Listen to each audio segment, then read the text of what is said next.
Shalom Bapak Ibu saudara-saudara yang dikasihi Tuhan, jumpa kembali di channel YouTube saya.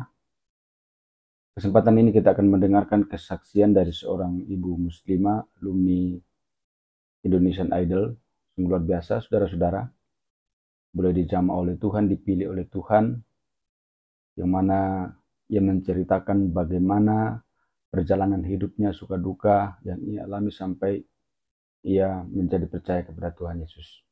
Saat percaya Yesus, dia tidak disenangi, keluarganya diusir dari rumahnya oleh orang tuanya, tapi ia tetap bertahan bahwa karena dia sudah terima Yesus, sudah diselamatkan oleh Tuhan, akhirnya ia tetap meninggalkan dan tetap hidup di dalam Tuhan. Sungguh luar biasa Bapak Ibu saudara-saudara, kita percaya bahwa ibu ini sudah diselamatkan oleh Tuhan.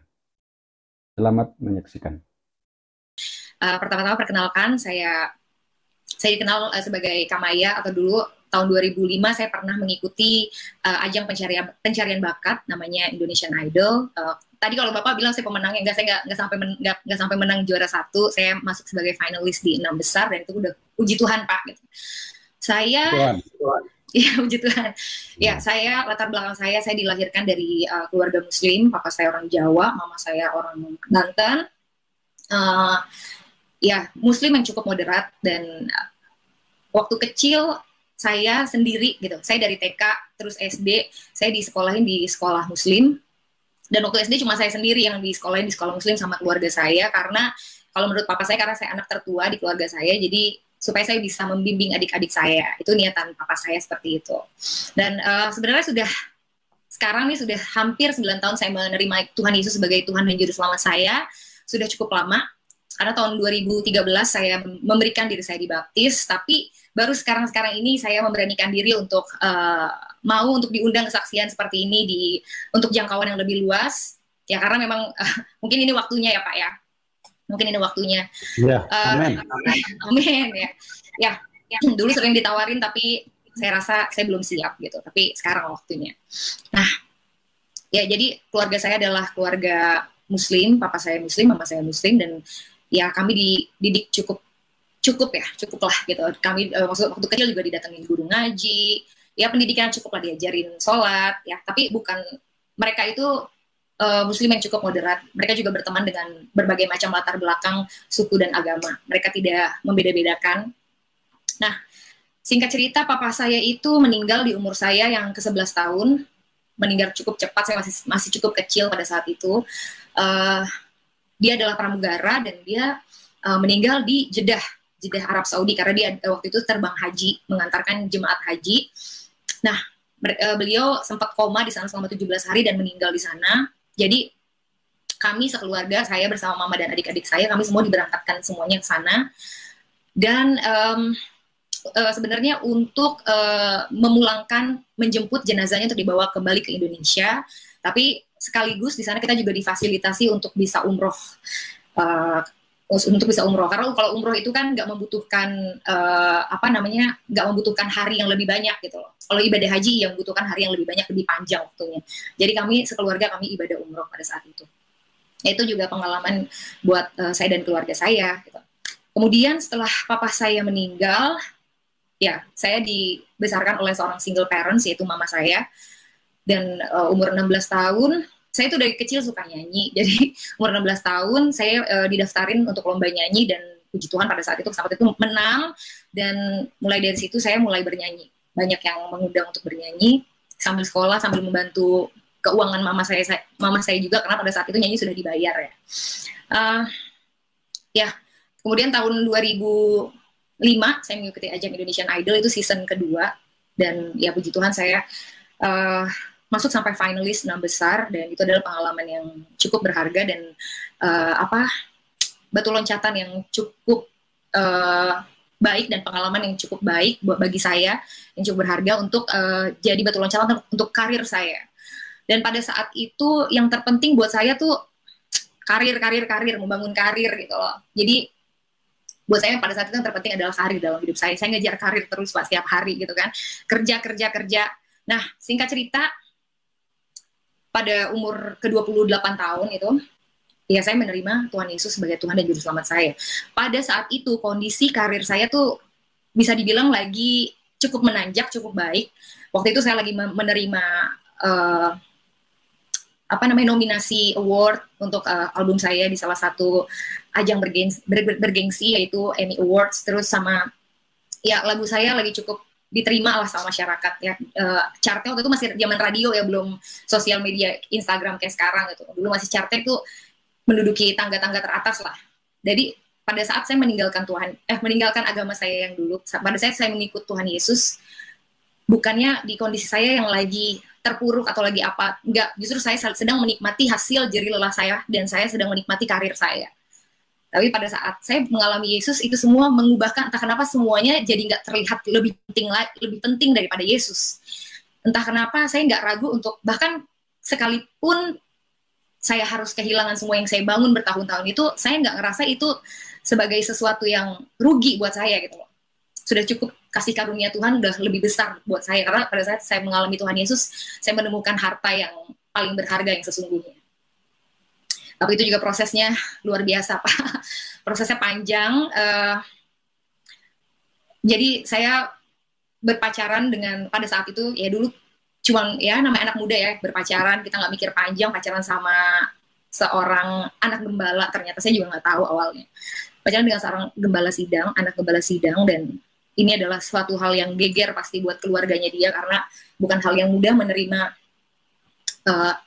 bagi seorang gembala untuk menerima anaknya berpacaran dengan terang dan gelap nggak bisa bersatu ya, berpacaran dengan seseorang yang berbeda keyakinan dengan anak. Itu bukan hal yang mudah gitu, karena orang tua mereka adalah gembala sidang, itu pasti tekanan yang berat. Mereka pasti akan diomongin sama jemaat, sama orang-orang di mana tempat mereka sering berkhotbah gitu. Dan ya, tapi justru disitulah saya mendapatkan itu adalah awal mula perjalanan saya mengenal Tuhan Yesus. Ya, jadi pasti awalnya saya ditolak sama keluarganya. Saya ditolak, tapi ya entah kenapa nih cowok yang sekarang udah jadi suami saya, Pak, puji Tuhan. Nih cowok berani memperjuangkan saya.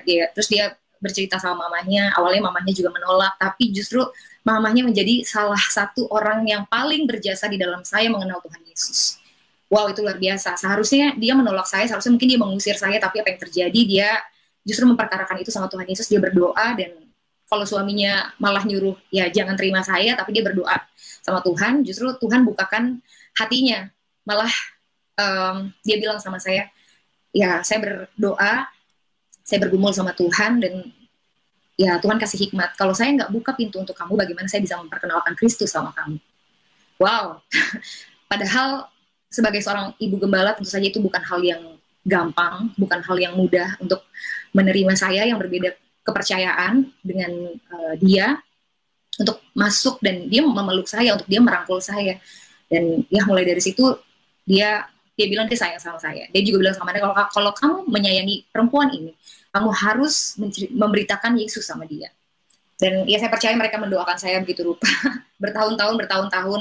Saya juga sempat beberapa kali berdiskusi dengan dia, berdialog dengan dia, dan ya dia sering menyaksikan betapa hebatnya Tuhan di dalam kehidupan dia. Dia dulu terkena cancer udah berkali-kali, tapi ya dia menceritakan bagaimana Tuhan menolong hidup dia, dan saya amazed, kok nih orang kuat banget gitu. Bahkan dia masih bisa berkhotbah di mana-mana, dan menurut saya hidup dia tuh menjadi kesaksian yang luar biasa buat saya. Bagaimana saya juga melihat, walaupun pada saat itu saya belum sadar ya, tapi saya melihat di situ kebesaran Tuhan bagi hidup dia tanpa saya sadari. Dan ya beberapa kali juga saya pernah diajak untuk menemani beliau pelayanan. Terus ya beberapa kali saya mendengarkan juga khotbah-khotbah dari beberapa mantan ex-muslim. Ya sampai saya sering diajak-ajak menemani dia, terus mendengarkan beberapa mantan ex-muslim dari berbagai latar belakang, mulai dari yang artis sampai mantan ustadz, bahkan yang guru besar. Dan pada saat itu awalnya saya menolak gitu, nggak cocok gitu sama saya, dan sangat mengganggu saya gitu. Apa yang dijabarkan, fakta-fakta apa yang dijabarkan, karena pada saat itu saya masih saya masih berpegang dengan kepercayaan saya gitu. Dan prinsip yang diajarkan kepercayaan saya pada saat itu adalah kepercayaan itu kan masing-masing ya. Percaya itu masing-masing, gak usah saling usik. Kalau orang Islam bilang agamamu, agamaku gitu kan ya. Dan setelah itu setelah bertahun-tahun akhirnya saya memutuskan, karena bagi saya pada saat itu yang penting juga buat saya adalah karir saya, dan itu yang saya nomor satukan. Terus saya bekerja keras untuk karir saya, jadi saya memutuskan untuk nggak meneruskan hubungan itu, karena buat saya nggak make sense, nggak mungkin, nggak benar gitu loh. Oke, nggak mungkin nih saya sama dia gitu. Terus di satu momen akhirnya ya inilah yang membuat saya juga orang kedua yang menurut saya sangat berperan besar adalah ya mantan pacar saya yang sekarang jadi suami saya. Dia juga punya peran besar. Dia bilang pada saat itu pada saat saya bilang hubungan ini tidak mungkin diterusin, dia bergumul sama Tuhan, dia berdoa sama Tuhan. Akhirnya dia datang sama saya, dia bilang, tolong kasih aku kesempatan satu kali lagi. Aku akan ajak kamu ke Israel, aku akan bergumul sama Tuhan di sana, aku akan lihat tanda Tuhan. Kalau Tuhan bilang enggak, aku akan enggak. Tapi kalau Tuhan akan kasih tanda sama aku yang berperkara sama Tuhan. Kamu jalan-jalan aja. Aku yang berdoa, aku di sana yang bergumul. Terus aku ya sudah pasti saya menolak dengan mentah-mentah, karena ya ngapain saya ikut ke sana, ya lu aja gitu. Kalau bahasa saya dulu ya kamu aja yang berangkat gitu, kenapa saya harus ikut. Tapi ini orang nih gigih banget, saya akui dia sangat gigih, dan dia bilang nggak bisa, kamu harus ikut, please gitu ya, satu kali kesempatan. Berbulan-bulan dia ngajakin saya, kurang lebih 3 bulan. Awalnya saya tolak mentah-mentah, akhirnya sampai saya capek sendiri untuk nolak dia, dan ya saya bilang gini akhir sama dia, ya udah kalau emang Tuhan izinin saya ke sana, saya pasti akan nginjakin kaki ke sana. Dan pada saat itu saya ngomong itu dengan sangat asal-asalan banget, karena saya nggak memikirkan itu serius gitu. Saya juga nggak mikir akan berangkat ke sana. Singkat cerita, sebenarnya dia mau ngajak saya ke sana itu nggak pada saat dia ngajak saya, dia tuh juga nggak ada uangnya untuk ngajak saya ke sana. Dia cuma ada buat dia, dan dia nggak ada maksudnya untuk memberangkatkan saya. Pada saat itu dia nggak ada uang, dan saya nggak mau bayar sendiri dong, orang dia yang ngajakin gitu loh Pak. Terus akhirnya singkat cerita, ini anak berusaha banget. Akhirnya dia punya ide, dia bikin, kalau zaman sekarang bahasanya tuh thrifting, jadi menjual barang-barang second kita, kayak baju, sepatu. Dan saya amazed, selama kurang lebih 1 bulan lebih dia mendapatkan dana, mendapatkan keuntungan cukup bahkan lebih untuk memberangkatkan saya ke Israel. Dan itu saya amazed gitu loh, padahal menurut saya itu nggak mungkin gitu. Itu mungkin small things ya Pak, tapi saya melihat actionnya dia tuh wow, luar biasa gitu. Dari yang tadi saya tolak mentah-mentah, tapi saya pelan-pelan saya amazed, loh kok dapat duitnya gitu kan, loh kok gini gitu kan. Terus banyak hal-hal kecil yang sebenarnya saya lupa ya detailnya kayak gimana, tapi yang membuat saya amazed. Saya percaya itu Tuhan. Dan sampai singkat cerita, pada saat itu ternyata paspor saya itu ternyata kan kalau untuk berpergian ke luar negeri untuk mengurus visa itu minimal di atas 6 bulan ya, di bawah 6 bulan tuh udah nggak bisa ngurus visa dan ke luar negeri gitu. Terus ternyata paspor saya sudah di bawah 6 bulan, dan itu baru ketahuan tuh setelah mengurus visa, karena kan saya peserta terakhir yang didaftarkan ya Pak. Jadi kurang lebih 2-3 minggu lah itu mau ngurus visa, dan ternyata wah ini udah nggak bisa nih, sulit ini, nyusahin, sampai akhirnya saya harus perpanjang paspor. Itu itu lucu banget, berkas-berkasnya ketinggalan di rumah saya di Serang, terus kita bulak-balik lagi sampai akhirnya bisa ngurus paspor. Terus amaze-nya lagi, harusnya udah nggak mungkin bisa dapat visa kalau menurut orang travelnya juga kayak gitu. Ini kita 50-50 ya, dia bilang kayak gitu. Tapi yang bikin saya amaze lagi, ternyata dapat visanya, dan saya baru megang paspor itu pas di bandara. Tadinya saya kayak ya udah bawa aja, berangkat enggak. Saya juga teringat sama kata-kata saya, kalau emang berangkat ya pasti berangkat gitu, pasti saya nginjekin kaki di sana. Ternyata berangkat, dan ya selama di perjalanan saya nggak mikir apa-apa gitu. Saya cuman ya udah, kan dia yang sedang bergumul, saya tidak gitu. Kalau saya sudah bulat dengan keputusan saya, nggak mungkin. Sampai di sana itu berangkat juga dengan keluarganya, dengan jemaat-jemaatnya dia, dan dengan pastori, orang-orang pastori. Jadi mereka semua jadi saksi di sana. Dan sampai di sana, pertama kali saya keluar dari bandara, terus menginjakan kaki di tanah itu, saya langsung teringat, saya langsung flashback. Pada saat itu juga saya ingat kata-kata saya, kalau Tuhan mengizinkan saya menginjakan kaki di Israel, pasti aku akan menginjakan kaki di sana. Dan itu terjadi, dan saya langsung bergidik gitu. Saya teringat itu, langsung saya terpikir, berarti Tuhan izinin saya ke sini dong, berarti ini rencana Tuhan dong. Aduh, itu mengganggu pikiran saya. Jadi selama di bis, orang-orang semuanya pada tidur, dan cuma saya doang yang gak bisa tidur, dan saya sangat terganggu dengan pikiran itu. Dulu saya bilang sama dia, kalau memang rencana Tuhan, kalau memang kehendak Tuhan, aku menginjakan kaki di sana, aku pasti akan menginjakan kaki di sana. Dan ternyata sekarang aku ada di sini, menginjakan kaki di sini, berarti ini rencana Tuhan, lalu Tuhan maunya apa ini kayak gini, dan itu mengganggu saya sepanjang perjalanan, dan akhirnya saya menyerah, saya doa gitu kan. Saya nggak tahu gitu, saya nggak bisa diolah dengan pikiran saya akhirnya berdoa sama Tuhan di situ. Tuhan tolong tunjukkan siapa Tuhan yang benar. Aku nggak tahu, kayak maksudnya tolong Tuhan, tolong tunjukkan kalau memang Tuhan yang benar adalah Tuhan yang saya percaya selama 28 tahun ini. Waktu itu umur saya 28 tahun. Tolong Tuhan teguhkan saya. Tolong kasih tunjuk sama saya. Tapi kalau misalkan Tuhan yang benar adalah Yesus yang mereka percaya, tolong Tuhan juga tunjukkan sama saya. Mau walaupun pada saat itu di pikiran saya tuh apa ya, itu kayaknya nggak mungkin gitu loh. Karena yang saya percaya selama ini adalah keyakinan saya. Meskipun itu ya itu agama keturunan saya, tapi itu yang saya percaya, itu yang saya pegang. Dan singkat cerita, beberapa hari kami di sana, ya mereka berdoa, mereka pergi ziarah dari gereja ke gereja, dari suatu tempat ke tempat yang lain. Ya saya hanya mengikuti dan apa ya udah kan Kak, dia bilang ya udah kamu jalan-jalan aja, kamu enjoy karena memang tempatnya bagus. Ya udah saya enjoy aja, paling cuma tanya-tanya ini itu tanya. Terus di hari kesekian, saya lupa hari keberapa, tour leadernya bilang, memberikan pengumuman di bis bahwa besok kita akan ada destinasi untuk pergi ke Sungai Jordan. Jadi bagi siapa yang mau dibaptis atau mau memberikan dirinya untuk rededikasi, silakan mendaftarkan diri kepada saya. Dan ya udah, bagi saya itu cuman sekilas info lewat gitu aja gitu. Sampai singkat cerita saya tidur, malamnya harinya saya tidur, terus saya kecapean banget Pak, karena namanya ikut tour itu kan dari subuh kita udah siap-siap bangun, terus kan pindah hotel, pindah kota, baru pulang, baru sampai kamar tuh biasanya paling cepat jam 9 malam atau jam 10 malam, jadi capek banget. Dan singkat cerita, saya tidur pada saat itu, entah kenapa saya tidur dengan pakaian lengkap, masih pakai sepatu boots, masih pakai jaket, masih pakai tas bahkan, dan pegang handphone, saya tidur kayak gitu sampai pagi. Dan di pagi hari itu adalah momen yang gak akan pernah saya lupakan, itu momen yang merubahkan hidup saya. Saya, apa ya, mungkin saya bukan ketemu Tuhan dengan cara yang Tuhan datang sama saya menunjukkan sosoknya seperti apa, atau Tuhan datang di mimpi saya tidak dengan cara yang seperti itu. Tuhan bisa melawat umatnya, bisa datang dengan bentuk apa saja, dengan cara apa saja, maksud saya.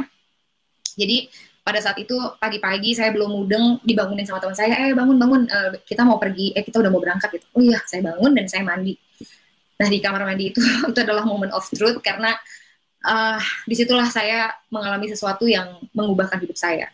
Hanya small things yang Tuhan bukakan di dalam kehidupan saya, dan itu mengubah segalanya. Jadi pada saat saya di bawah pancuran, itu masih ngantuk-ngantuk, terus tiba-tiba kayak Tuhan bikin flashback dari kejadian saya waktu kecil itu, saya yang di sekolah Muslim, terus ya papa saya minta saya untuk ini adik-adik saya, terus saya umroh, terus banyak hal lah, saya juga saya nyanyi, saya beberapa kali pernah pacaran dengan orang yang beda agama, sampai saya doa gitu sama Tuhan kok aduh jangan deketin sama orang-orang yang beda agama dong gitu. Ya itu masih konyol lah, tapi intinya terus sampai di momen aku ada di situ, dan suara hati aku bilang, aku percaya itu Roh Kudus, Maya tidak ada yang kebetulan. Sampai aku ingat juga, kalau aku menginjakan kaki di situ, itu adalah kehendak Tuhan. Maya tidak ada yang kebetulan. Dan itu yang ada di pikiran aku sepanjang hari. Aku nggak bisa ungkapin, pada hari itu aku nggak ngomong sama siapa-siapa, dan aku diam, aku hanya memikirkan pikiran itu terus, itu mengganggu aku sepanjang hari. Dan entah kenapa, pada saat kami setelah makan siang di satu tempat, saya mendatangi sang tour leader dan saya menuliskan nama saya di situ. Dan tanpa ada rasa takut, tanpa ada rasa, saya tahu siap dengan sadar. Karena saya tahu siapa diri saya tahu siapa keluarga saya tahu teman-teman saya tahu pekerjaan saya, dan saya juga tahu resikonya bahwa kalau saya melakukan ini, resikonya apa saya sadar, tapi entah kenapa semuanya tidak membuat saya jadi takut gitu loh. Dan ya akhirnya kami tiba di Sungai Jordan, dan gak ada yang tahu kalau saya menuliskan nama itu di buku, kecuali saya, Tuhan, dan si tour leader itu. Cuma kita bertiga yang tahu, dan gak ada yang tahu. Pas diumumin, semuanya benar-benar ya ibu calon mertua saya, ya pacar saya pada saat itu, mereka semua, dan orang-orang mereka semua gak bisa berkata apa-apa juga. Mereka bahkan saya duduk sama pacar saya pada saat itu, dia pun gak bertanya apa-apa, dan saya pun tidak mau ditanya-tanya, karena menurut saya ini adalah ini adalah urusan pribadi saya dengan Tuhan, ini adalah momen saya sama Tuhan, saya nggak mau diganggu-ganggu, saya nggak mau ditanya-tanya. Dan pada saat kami sampai di sana, ibu gembala itu bertanya sama saya, Maya kamu yakin gitu kan, Maya kamu yakin, dan dia sampai menangis. Dan saya sebenarnya nggak mau ditanya-tanya, tapi saya hanya bilang sama dia, kalau aku nggak yakin aku nggak akan tulis nama aku di situ, dan aku langsung pergi. Dan aku baru sadar kalau ternyata aku tidak, kalau untuk baptis kita harus mempersiapkan diri. Kemarin juga diumumin ternyata kalau kita harus bawa baju ganti, ya semuanya lah, karena kita akan nyemplung dan basah di situ walaupun kita pakai luaran. Dan aduh ini gimana, saya nggak bawa apa-apa, benar-benar saya nggak bawa apa-apa, cuman baju yang melekat di tubuh saya, karena saya tidak mempersiapkan diri untuk itu. Sampai akhirnya ternyata Tuhan sudah persiapkan, karena ada seorang teman yang mau rededikasi, mungkin dia mau rededikasi atau dia baptis, aku nggak tahu. Dan dia meminjamkan itu sama saya, dia memberikan itu sama saya. Maya, kamu nggak bawa apa-apa ya? Aku nggak bawa apa-apa. Kamu pakai aja punya aku. Kamu yang lebih butuh. kamu yang lebih butuh dan kamu pakai aja. Aku nggak apa-apa, kayak gitu. Ya, aku percaya Tuhan juga yang sudah menyediakan itu. Sampai akhirnya pada saat aku mau memberikan diri aku dibaptis, aku langsung seolah-olah kayak terflashback lagi, kerjaanku, karirku, keluargaku, bagaimana. Tapi entah kenapa itu tidak menghalangi aku untuk melangkah untuk dibaptis. Dan pada saat itu aku memberikan diri aku dibaptis. Dan itu baru awal, itu baru startnya aja, karena setelah itu ya justru ceritanya setelah itu gitu, bagaimana aku mempersiapkan diri aku. Setelah aku pulang, aku mempersiapkan diri aku sangat rindu, aku sangat haus untuk mengenal Tuhan. Dan sampai aku tuh pada saat itu ya aku mempelajari dari dua belah sisi di kepercayaan aku yang lama dan tentang Yesus, ya, dari Alkitab dan dari kepercayaan aku yang lama. Aku pelajarin sejarahnya sampai aku menemukan satu artikel yang membuka mata aku gitu, yang eye opening banget. Itu membuka mata aku bahwa dia adalah seorang guru besar, profesor, seorang pendiri, seorang leader yang luar biasa dari negara Timur Tengah sana, tapi dia juga mengalami Tuhan Yesus. Dan ya awalnya dia menolak, sampai akhirnya dia membeberkan fakta-faktanya di antara kedua keyakinan ini, bahkan di antara sosok nabi mereka dan Yesus, membeberkan fakta-fakta sejarahnya semuanya, sampai aku pelajarin, terus aku belajarin lagi dari tempat yang lain. Wow, itu harta yang paling berharga buat aku, karena semakin menguatkan keyakinan aku, dan semakin aku belajar, semakin aku ternyata selama ini aku tuh nggak tahu apa-apa, aku nggak ngerti apa-apa. Wow, thanks God, ini adalah anugerah yang nggak bisa ditukar sama apapun. Ini adalah anugerah yang terbesar. Aku juga nggak akan menukar apapun. Aku tahu resikonya, aku sangat tahu. Sampai akhirnya setiap hari aku di gereja kami pada saat itu ada 4 kali ibadah dalam satu minggu. Ibadah hari Minggu udah pasti, tengah minggu, terus ada pendalaman Alkitab, ibadah pemuda. Dan ya kalau saya nggak ada kerjaan atau setelah saya kerja atau meeting, saya pasti langsung meluncur ke sana. Jadi ya dari situlah berbulan-bulan akhirnya keluarga saya curiga. Dan karena saya jarang bersama mereka di rumah, saya kerja aja saya udah jarang sama mereka, ini lebih jarang lagi gitu. Karena ya itu balik lagi, saya haus, saya mau belajar, saya saya pengen diisi gitu, saya ingin memperlengkapi diri saya gitu. Sampai akhirnya ya tibalah momen di mana saya harus berkata terus terang dengan keluarga saya. Waktu itu ibu gembala saya juga berpesan bahwa kalau tiba waktunya, kamu jangan sampai menyangkal Tuhan Yesus.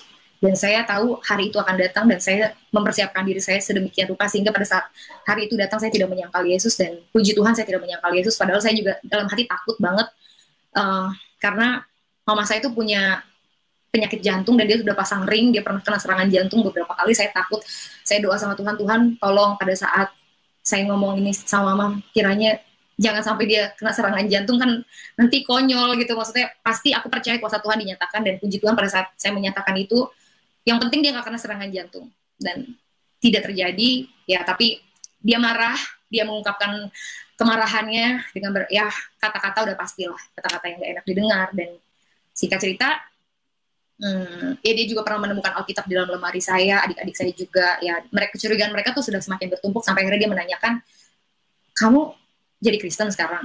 Dan ya saya jawab, iya Ma. Dan saya bersaksi tentang Yesus, dan akhirnya saya diusir dari rumah. Ya, terus pada saat itu ya saya menghubungi ibu gembala saya bilang, mama saya sudah bertanya sama saya dan saya diusir, saya cuma bawa koper dan mobil, udah itu aja. Saya pikir udah saya cari kos di mana lah gitu.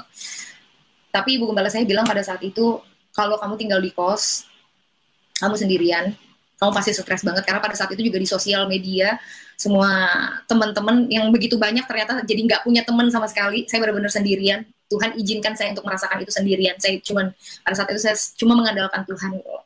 Saya benar sendirian karena di sosial media semua teman-teman saya, keluarga, ya banyak sekali mereka ya menghujat, mereka ngata-ngatain, ya kafir lah, ya banyak hal.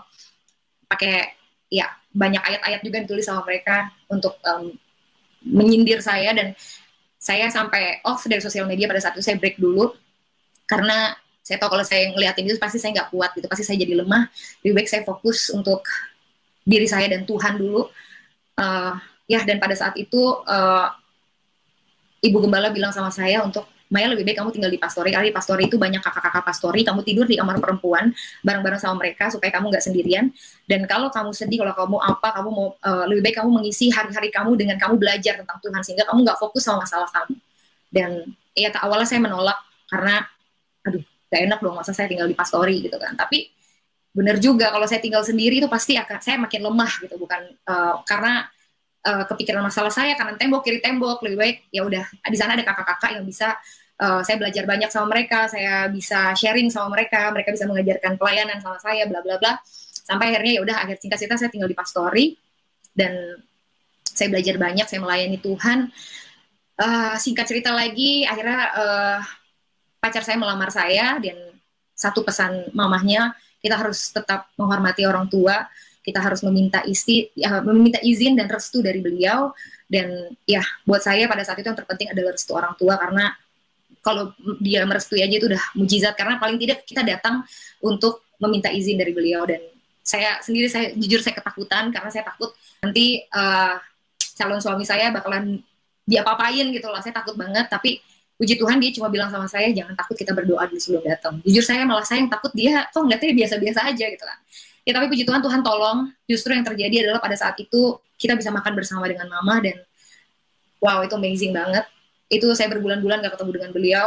Kita mau datang, saya mau ketemu sama dia itu susahnya minta ampun, dihalang-halangi, gak bisa WhatsApp, gak dibales, sampai akhirnya kita bisa makan bareng sama dia. Terus dia meminta izin untuk menikahi saya, dan kita itu Tuhan, saya percaya itu Tuhan, dia memberikan restunya sama kami berdua. Dan dia cuma bilang, mungkin saya tidak bisa datang ke pernikahan kalian karena saya juga mengerti pasti tekanan yang dia alami dari kanan kiri, dari keluarga, dari teman-temannya, itu juga nggak gampang buat dia.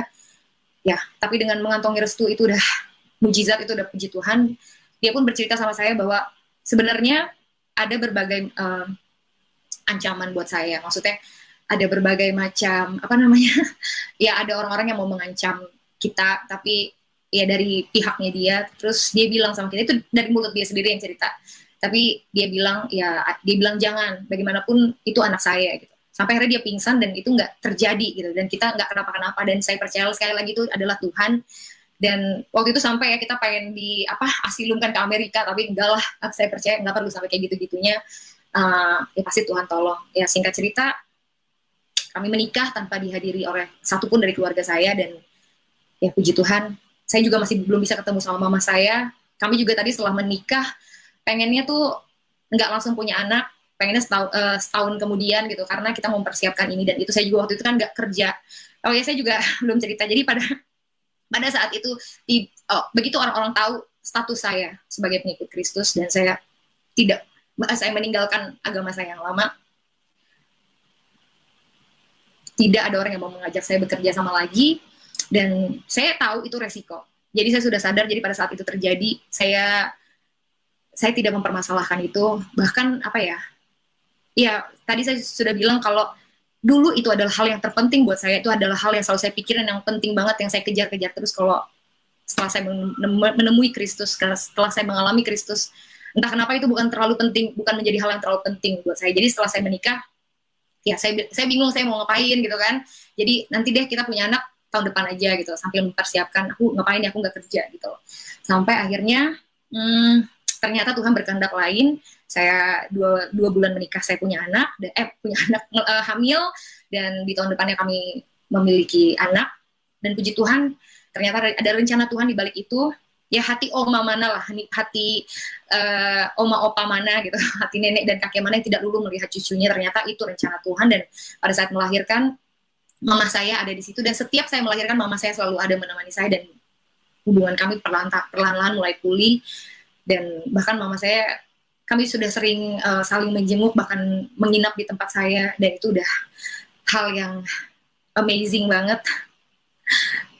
Ya, ya, uh, ya. Jadi pastinya proses mengikuti Tuhan Yesus dengan berbagai macam ancaman, ya itu yang namanya memikul salib. Dan setelah saya belajar lebih banyak, setelah saya menggali lebih banyak, balik lagi ya, bukan dari satu pihak aja, saya harus adil dari dua pihak, karena saya nggak mau apa ya, kalau istilah orang tuh beli kucing dalam karung lagi. Saya nggak mau cuman agama karena keturunan, saya mau mengalami Tuhan sendiri. Setelah saya mengalami Tuhan, saya pelajari ternyata semuanya make sense, dan iman saya nggak ada alasan untuk iman saya goyah. Justru saya semakin yakin kepada Tuhan Yesus. Dan ya, walaupun sekarang apa namanya, ya walaupun sekarang saya nggak mendapatkan fame seperti dulu, mungkin ya dulu saya dikenal sebagai penyanyi, tapi sekarang itu bukan hal yang terpenting lagi buat saya.